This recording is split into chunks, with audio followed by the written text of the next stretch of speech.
respond now more to incidents that occur throughout our county involving hazardous material spills.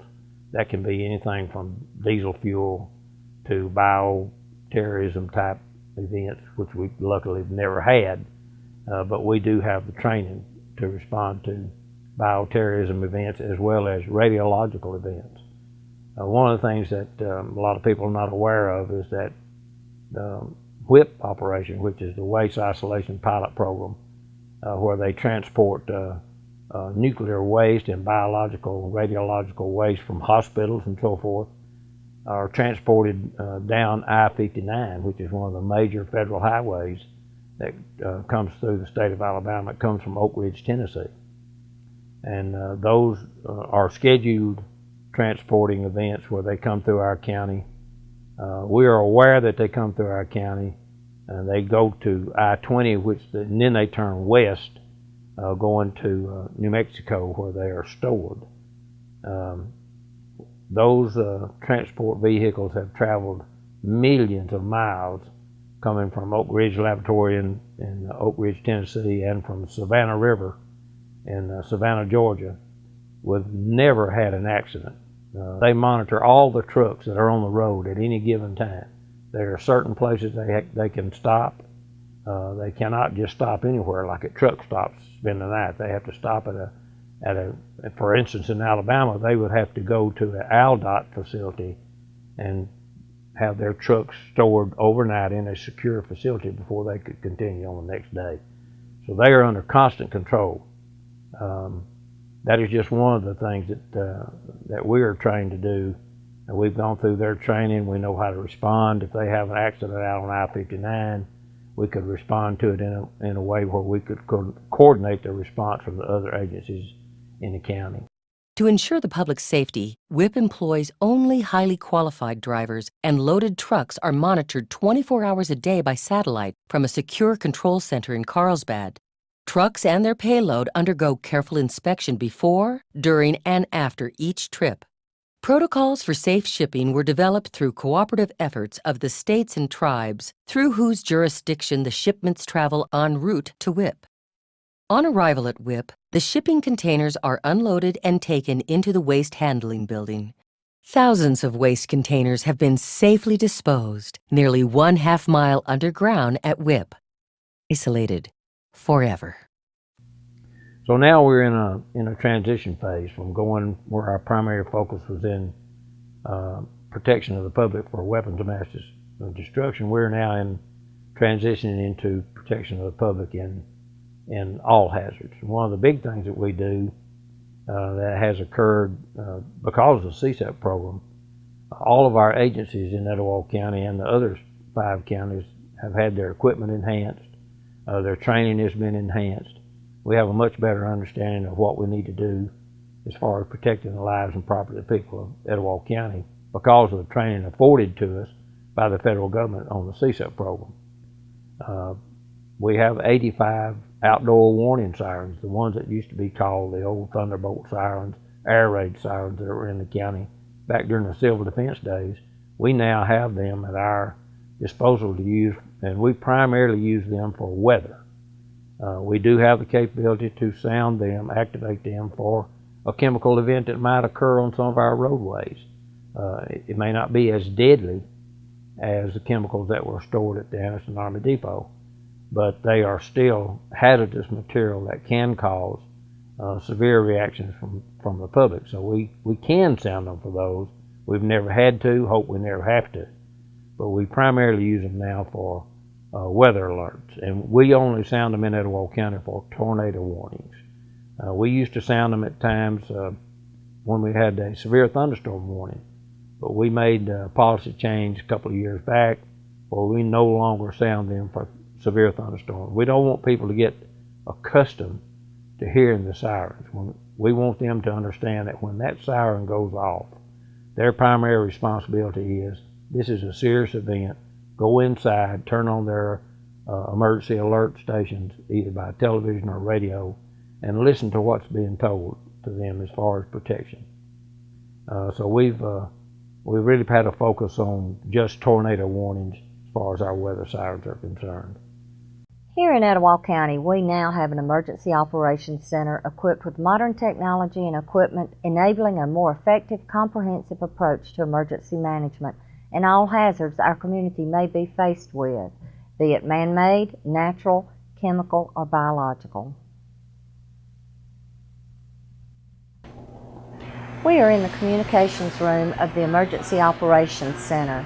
This room is very busy during an actual event. This is where all of our radio communication is conducted. We have 800 megahertz radios where we can speak with first responders and different agencies, be it law enforcement, rescue squad. We have VHF, UHF radios, which we speak with all outside agencies from Alabama Department of Transportation to the utility companies, so that in any event we can maintain contact with them. We also have amateur radio station here where we have amateur radio operators come in during an event, especially in weather, and they can conduct their radio communications here at the EOC. We also have, on this side of the room, is our smart boards, which were provided through the CSEP program. These enable us to transfer communications from this room into our operations rooms, where our decision makers are usually seated and they can share the same information without having to get up and come into this room. We also have national radar up. We're in constant contact with the National Weather Service in Birmingham. That's where we receive all our alerts for severe weather. We man this room during severe weather, where we can activate sirens, activate rapid cast, which is a call down system to various agencies to activate the EOC.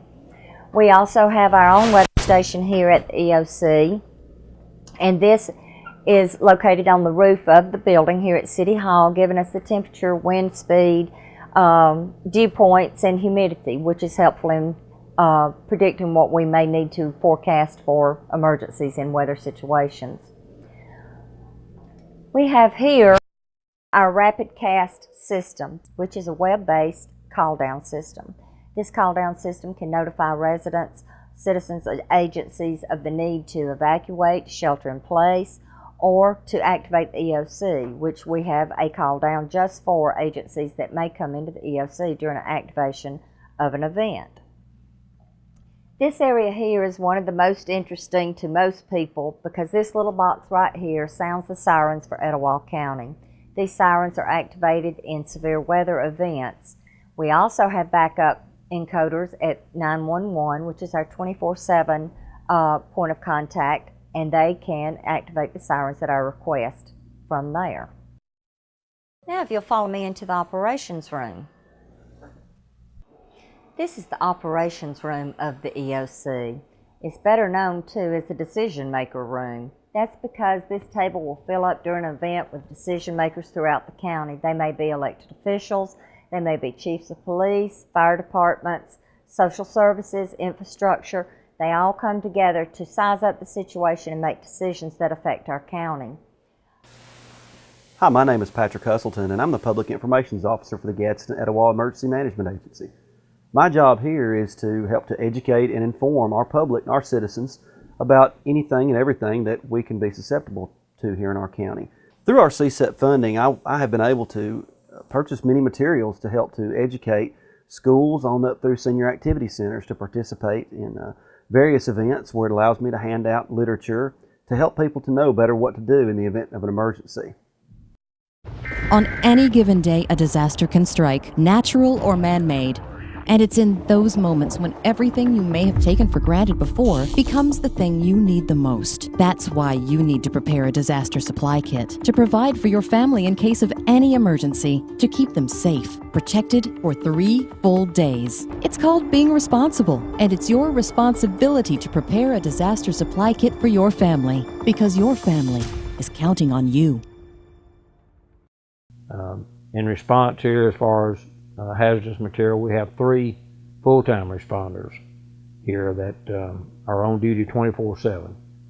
We rotate every 3 weeks. Of course, as a director, I'm on call 24/7, 365 days a year. But we also have 2 part-time employees who just recently have been cleared to where they can do backup response if needed. They're trained just as we are. It's just that their hours are limited during the week. But we respond primarily, like I said, to hazardous material spills. And we're also the coordinating agency for all the other agencies in the county in a general incident that requires coordination among many agencies.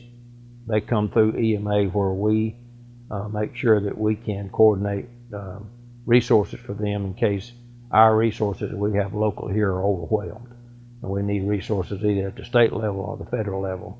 They come through EMA. We are NIMS trained. Every one of our employees here has NIMS certification. There are 2 of us here that are advanced level emergency managers, and the others are working towards their advanced level. So we're pretty well prepared here in Etowah County with our personnel and our equipment. Do I wish we had more? Absolutely. Everybody wants more. But for the county of our size, and one of the interesting things about Etowah County is that we are the smallest county in the state of Alabama.